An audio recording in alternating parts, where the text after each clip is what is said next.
Wait, what am I doing? This car's filthy, and first impressions matter, right? Roll that intro while I take care of this real quick.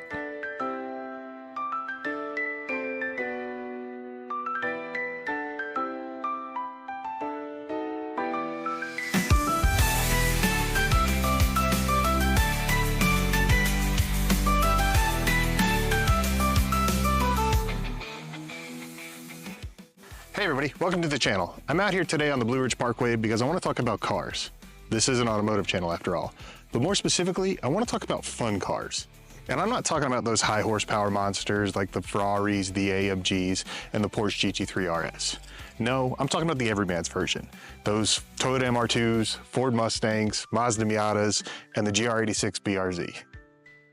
Now, there's just as many fun cars out there as there are types of people. The limit can only be defined by you, what you want, and the experiences you're hoping to achieve out of it. Do you want that sense of speed from going around the track as fast as you can, testing your limits as you barrel into the next corner? Or is it flying down the drag strip, chasing that next tenth of a second? Maybe you prefer dropping the top while cruising down Main Street on your way to the local Saturday car show, enjoying the nice weather as the wind blows through your hair. Or in my case, over your bald dome you just put a ludicrous amount of sunscreen onto. Are you out there in the woods in the mud hoping your buddy gets stuck instead of you so you can winch them out and never let them hear the end of it? From rock crawlers, weekend drivers, car show queens, and everything in between, there's something out there for everyone.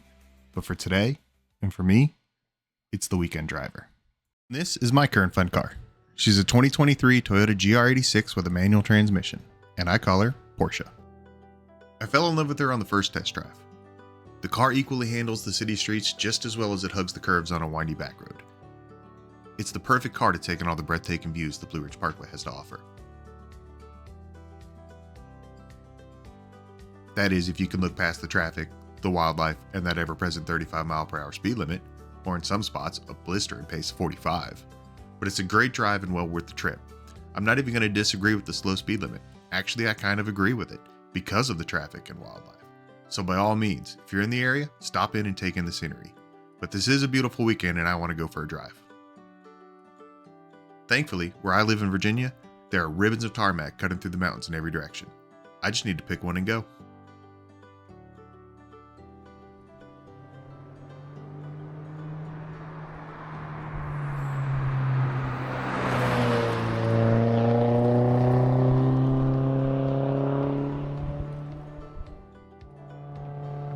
I hope you'll agree with me when I say there's nothing quite the same as driving on an open back road with the background sounds of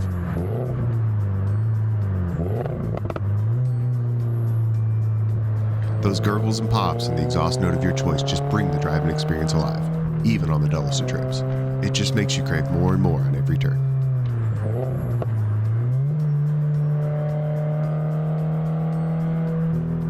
I'm not saying you need to go out and buy a GR86 like I did, but life is short. So go get something that makes no sense to own other than it gives you the warm and fuzzies when you look back at it while walking away in a parking lot.